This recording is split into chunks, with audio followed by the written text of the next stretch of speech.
Hello good day. இப்போ beta bread பண்ணலாம். அதுக்கு அரை கப்பு வெதுவெதுப்பான தண்ணி, அரை டேபிள் ஸ்பூன் ஈஸ்ட், அரை table spoon sugar, 1/4 cup yoghurt, 1/4 cup தண்ணி, அதுக்கப்புறம் 2.5 3 கப் மைதா. இது எல்லாத்தையும் நல்லா மிக்ஸ் பண்ணி நம்ம ப்ரூஃப் பண்ண வச்சிடலாம்.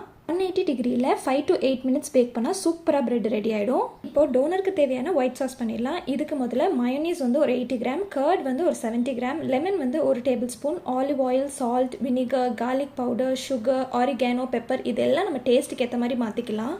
சூப்பராக ஒயிட் சாஸ் ரெடி ஆயிடுச்சு. நெக்ஸ்ட் நம்ம செஞ்சு வச்சுருக்க மாவுலேயே நம்ம பீட்சா செஞ்சிடலாம். அது மேலே டோனர் சிக்கனை நம்ம கட் பண்ணி போட்டுக்கலாம். பேக் பண்ணி எடுத்து முடிச்சுட்டு நம்ம இந்த ஒயிட் சாஸை மேலே போட்டால் சூப்பரான டோனர் பீட்சாவும் ரெடி ஆகிடும். இப்போ நம்ம செஞ்சு வச்சுருக்க பீட்டா பிரெட்டை கட் பண்ணி உள்ள ஒயிட் சாஸ், அதுக்கப்புறம் நம்ம கட் பண்ணியிருக்க எல்லா வெஜ்ஜீஸ், சிக்கன் எல்லாத்தையும் உள்ளே போட்டுட்டு திருப்பியும் மேலே கொஞ்சம் ஒயிட் சாஸ் போட்டால் சூப்பரான டோனர் ரெடி ஆகிடும். டேஸ்ட் உண்மையிலே கடையில் வாங்குகிற டோனர் மாதிரியே இருந்துச்சு. நாளைக்கு வேற ஒரு இன்ட்ரெஸ்டிங்கான வீடியோவில் பார்க்கலாம். பாய்.